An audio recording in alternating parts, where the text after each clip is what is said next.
How to fix your entire life in one day. If you're anything like me, you think New Year's resolutions are stupid. Because most people go about changing their lives in the completely wrong way. They create these resolutions because everyone else does.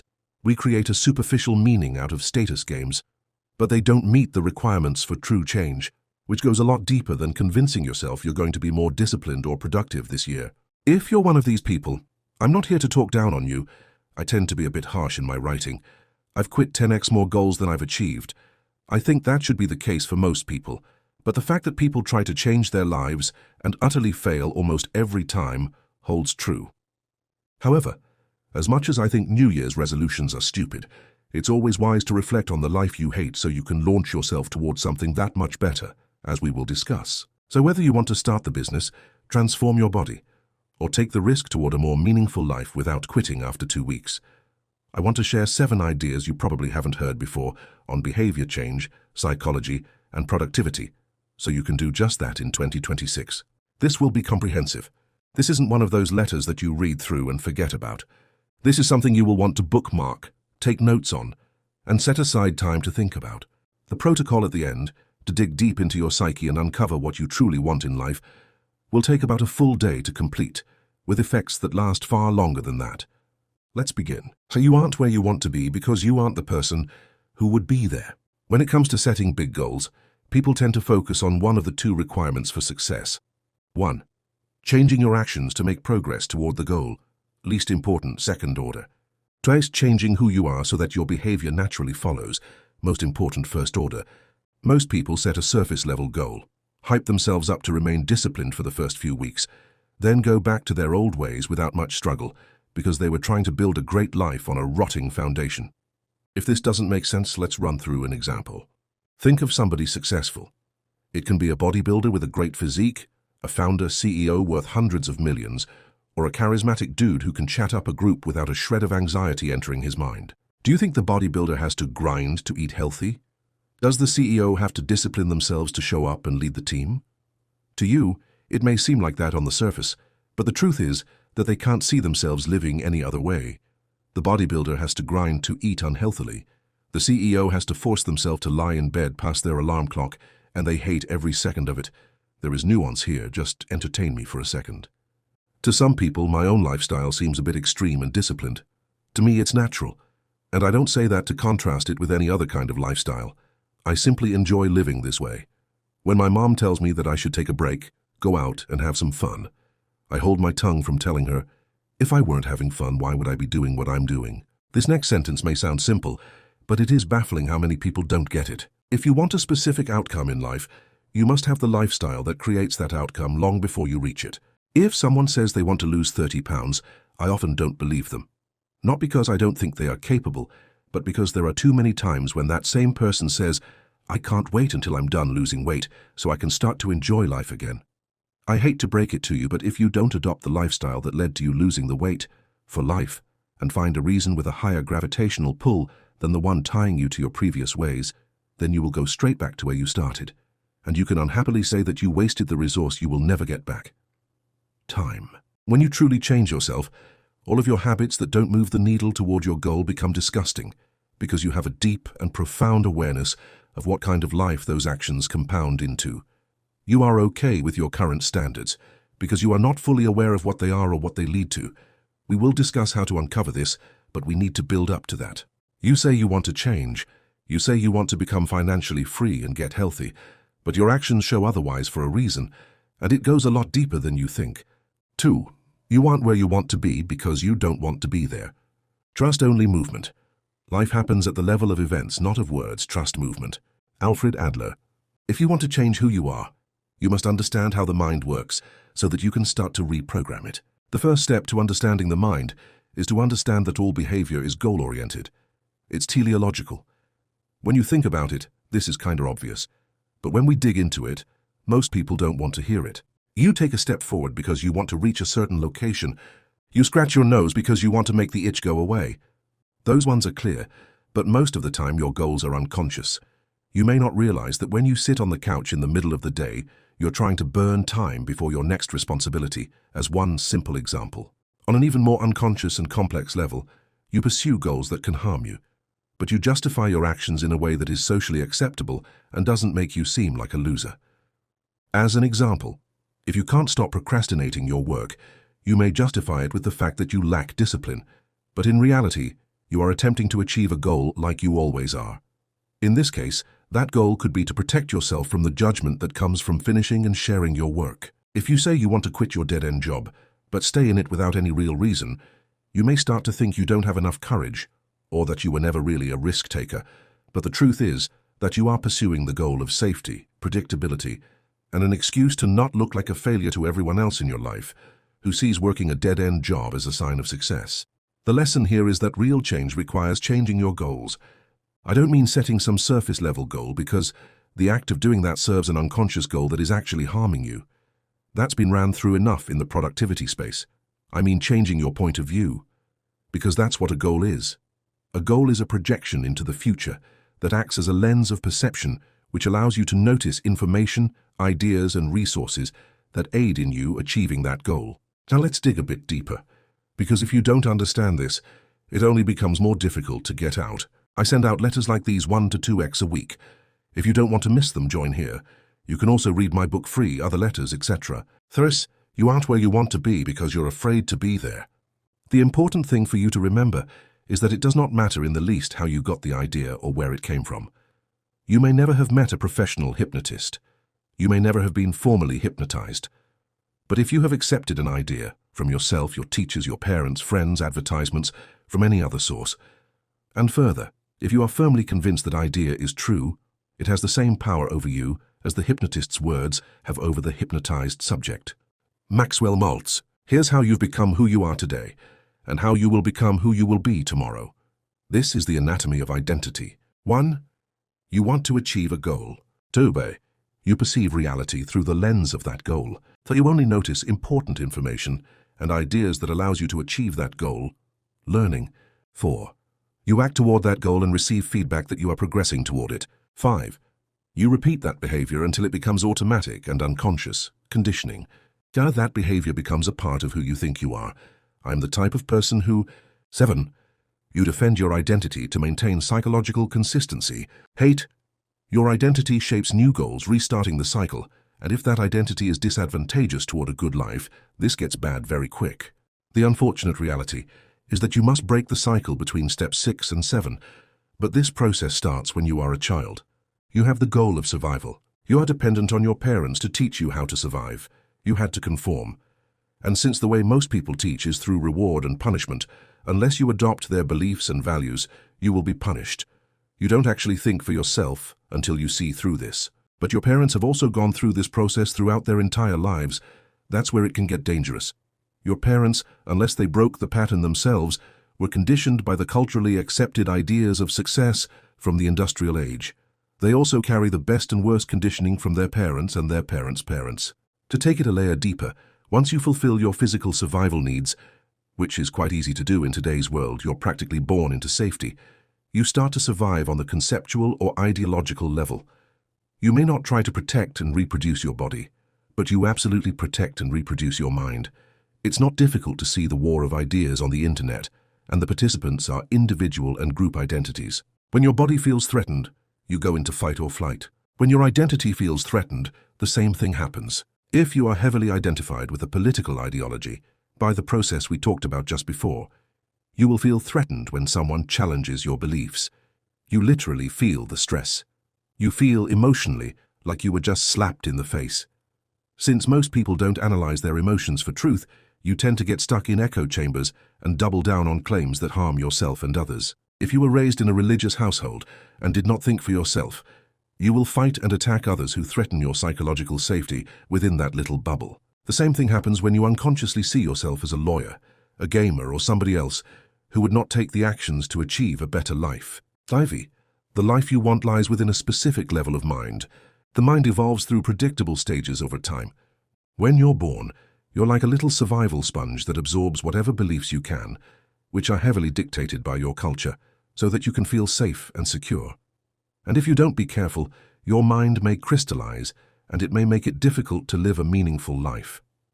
This has been documented enough in models like Maslow's hierarchy, Greuter's stages of ego development, spiral dynamics, and integral theory, each building off of one another, but it's also not difficult to observe in society. I've talked about these many times and synthesized them into my own Human 3.0 model with various AI prompts to uncover your level of development and a path forward, open in a tab to read after if you'd like. But here's the 80-20 of the 9 stages of ego development as a refresher, because repetition helps reveal things you didn't notice before, and there are new people reading these letters. 1. Impulsive. No separation between impulse and action. Black and white thinking, i.e. a toddler hits when angry, because the feeling and the behavior are the same thing. 2. Self-protective. The world is dangerous and you learn to look out for yourself, i.e. a kid learns to hide report cards, lie about chores, and figure out what adults want to hear. 3. Conformist. You are your group and its rules feel like reality itself, i.e. someone who genuinely cannot fathom why anyone would vote differently than their family or group. 4. Self-aware. You notice you have an inner life that doesn't match the exterior, i.e. sitting in church and realizing you're not sure you believe what everyone around you seems to believe, but not knowing what to do with that feeling yet. 5. Conscientious. You build your own system of principles and hold yourself accountable to them, i.e. leaving your family's religion after careful study and adopting a personal philosophy you can defend, or building a career plan with clear milestones because you believe the right effort yields the right results. 6. Individualist. You see that your principles were shaped by context and start holding them more loosely, i.e. realizing your political views have more to do with where you grew up than objective truth, or noticing that your ambitious career goals were really about earning your father's approval. 7. Strategist. You work with systems while aware of your own involvement in them, i.e. leading an organization while actively questioning your own blind spots, or engaging in politics knowing your perspective is partial and shaped by bias you can't fully see. 8. Construct aware. You see all frameworks, including your identity, as useful fictions, i.e. holding your spiritual beliefs with metaphorically, not literally, knowing the map is not the territory, or watching yourself play the role of founder or thought leader with a kind of gentle amusement. 9.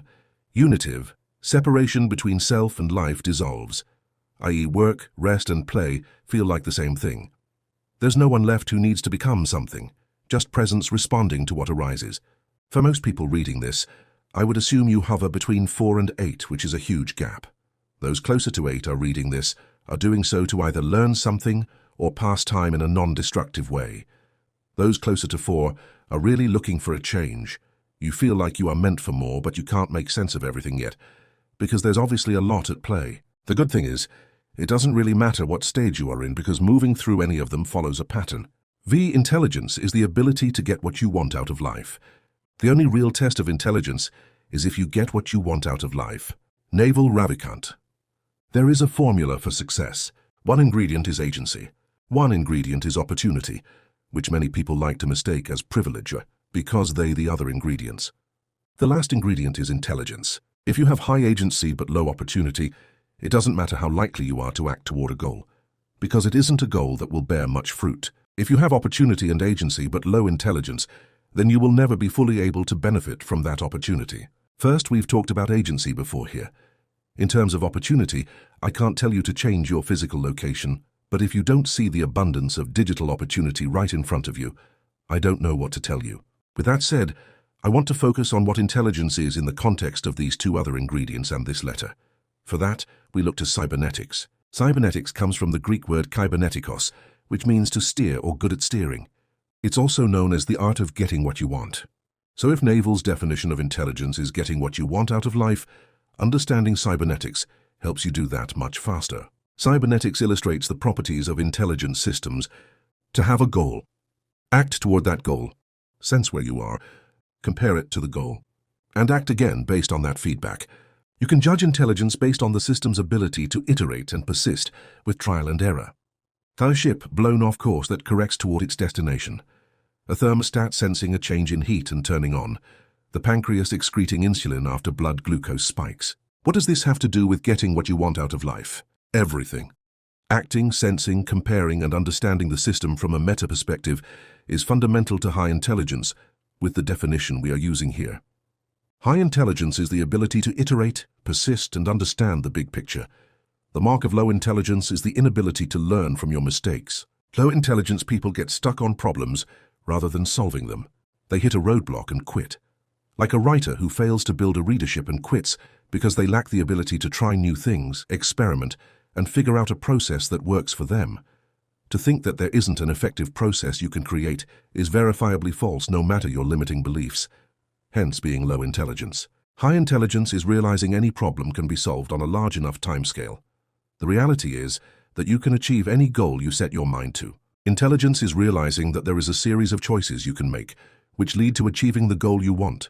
You understand that ideas are hierarchical and that you can't go from papyrus to Google Docs in one fell swoop. Even if that goal is impossible right now, you simply don't have the resources, which may be invented over the next few years, to achieve that thing.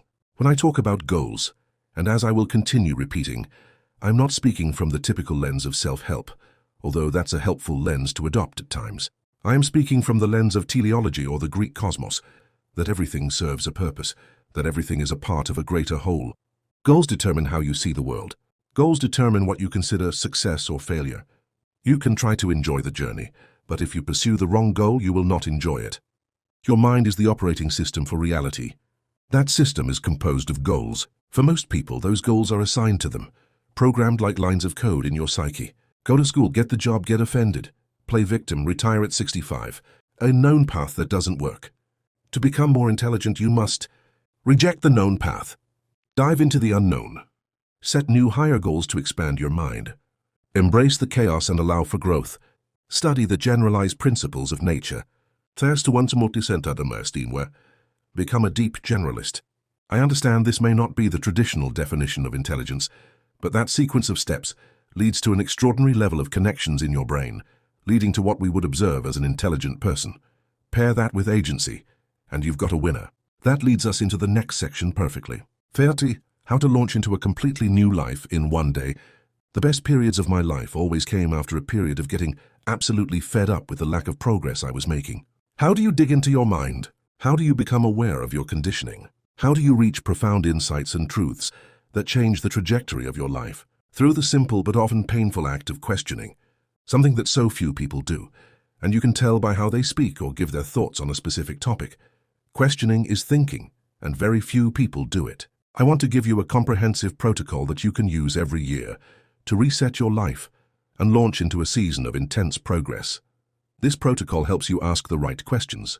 These questions will cover the macro to the micro, where you want to be, what you need to do to get there, and what you can do immediately to start moving the needle toward that reality. This will require one full day to complete, so I recommend you follow along with the exact protocol. You will need a pen, paper, and an open mind. When I observe patterns in people who successfully flip their identity, it happens fast after a buildup of tension. Specifically, I've noticed 3 phases that people tend to go through. 1. Dissonance. They feel like they don't belong in their current life and become sufficiently fed up with their lack of progress. 2. Uncertainty. They don't know what comes next, so they either experiment or get lost and feel worse. 3. Discovery.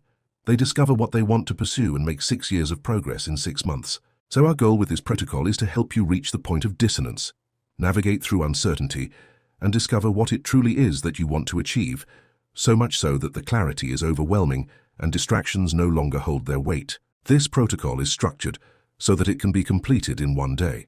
In the morning, you do a psychological excavation to uncover your own hidden motives. During the day, you prompt yourself with interrupts to keep you out of autopilot and contemplate your life. At night, you synthesize the insights into a direction you will start to move in tomorrow. I cannot guarantee that this will work for everyone, because I cannot guarantee that everyone reading this is in the right chapter of their own story that would make these points impactful. You can't place the climax at the start of the book and expect it to be interesting. Part 1. Morning, psychological excavation, vision and anti-vision. First, we must create a new frame or lens of perception for your mind to operate from. This is like creating a new shell, leaving your old one, and slowly growing into it over time. It won't feel like it fits at first. That's a good thing. Set aside 15-30 minutes, the length of one YouTube video you can do it, to think about and answer these questions. Do not attempt to outsource this contemplation to AI. I want you to break past the limiter that is on your mind. If you can't answer these immediately, come back to them later. 1. What is the dull and persistent dissatisfaction you've learned to live with? Not the deep suffering, but what you've learned to tolerate. If you don't hate it, you will tolerate it. 2. What do you complain about repeatedly but never actually change? Write down the 3 complaints you've voiced most often in the past year. 3. For each complaint, what would someone who watched your behavior, not your words, conclude that you actually want? 4. What truth about your current life would be unbearable to admit to someone you deeply respect? Those questions are meant to make you aware of the pain in your current life. Now we need to turn those into what I call an anti-vision, which is a brutal awareness of the life you do not want to live. That way, you can use that negative energy to aim your efforts in a positive direction and act from a place of intrinsic motivation. 1.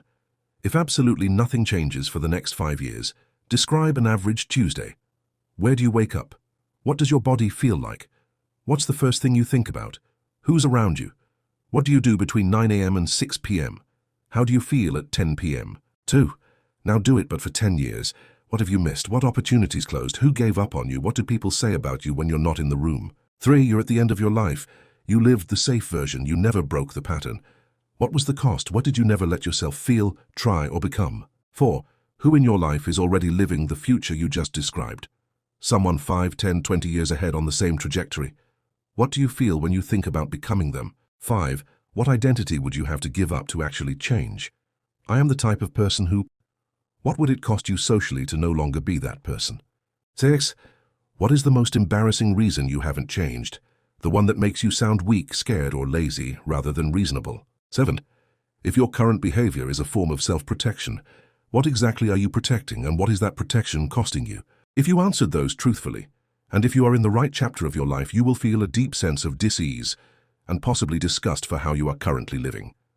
Now, we need to orient that energy in a positive direction. We need to create a minimum viable vision, because your vision is like a product. It starts out unclear, but with time and experience, it grows stronger and more potent. 1. Forget practicality for a minute. If you could snap your fingers and be living a different life in 3 years, not what's realistic, what you actually want. What does an average Tuesday look like? Same level of detail as question 5. 2.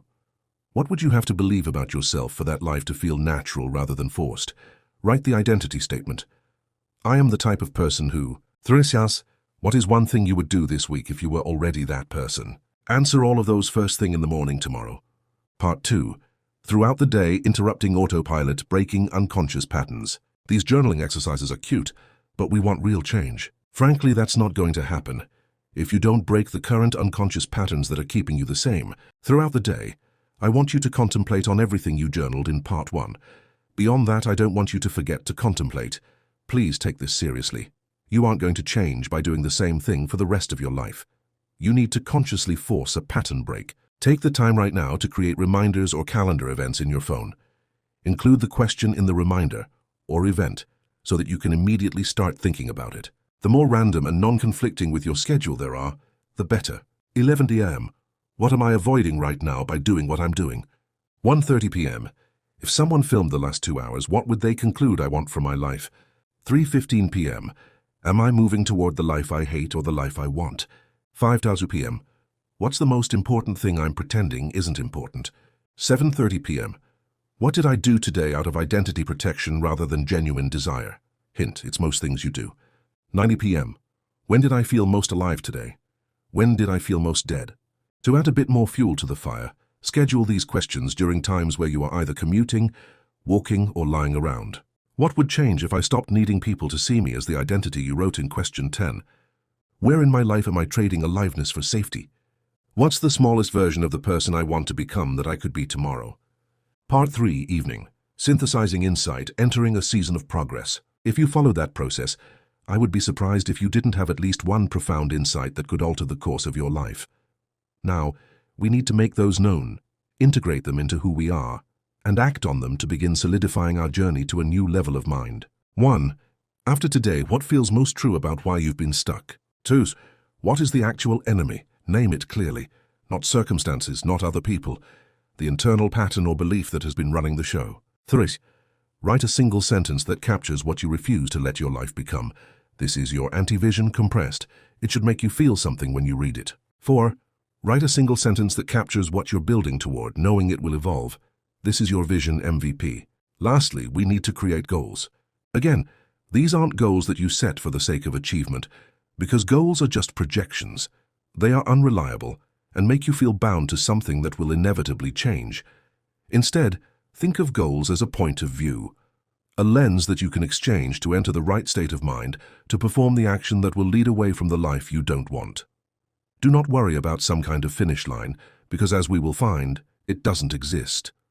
Enjoyment is found in progress. 1. 1 year lens. What would have to be true in 1 year for you to know you've broken the old pattern? One concrete thing. 2. 1 month lens. What would have to be true in 1 month for the 1 year lens to remain possible? 3. Daily lens. What are 2 to 3 actions you can time block tomorrow that the person you're becoming would simply do? That was a lot. Hopefully it was helpful. But we have one last piece to lock it all in. Stick with me. 17. Turn your life into a video game.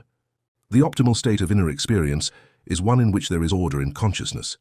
This happens when psychic energy or attention is invested in realistic goals and when skills match the opportunities for action. The pursuit of a goal brings order in awareness, because a person must concentrate attention on the task at hand and momentarily forget everything else. You now have all of the components that lead to a good life. Now it may be helpful to organize all of your insights into one coherent plan. Pull out a new page and write down these 6 components.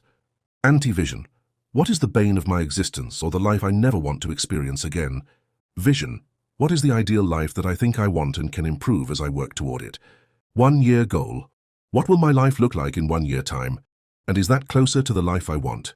1 month project. What do I need to learn? What skills do I need to acquire? What can I build that will move me closer to the 1 year goal? Daily levers. What are the priority needle-moving tasks that bring my project closer to completion? Constraints. What am I not willing to sacrifice to achieve my vision from the ground up? Why is this so powerful? Because these components literally create your own little world. If you are meant to pursue this hierarchy of goals at this stage of your life, you will have no other option but to become obsessed. You will feel the pull to something greater. You will not see anything else as an option. You turn your life into a video game. Because games are the poster child for obsession, enjoyment, and flow states. They have all the components that lead to focus and clarity, so if we reverse engineer what those components are, we can live in a state of deeper enjoyment, less distractions, and more success. Your vision is how you win, at least until the game evolves. Your anti-vision is what's at stake. What happens if you lose or give up? Your 1 year goal is the mission. This is your sole priority in life. Your 1 month project is the boss fight, how you gain XP and acquire loot. Your daily levers are the quests, the daily process that unlocks new opportunities. Your constraints are the rules, the limitations that encourage creativity. All of these act as a concentric set of circles, like a force field, that guard your mind from distractions and shiny objects. The more you play the game, the stronger this force becomes, and soon enough it becomes who you are, and you wouldn't have it any other way.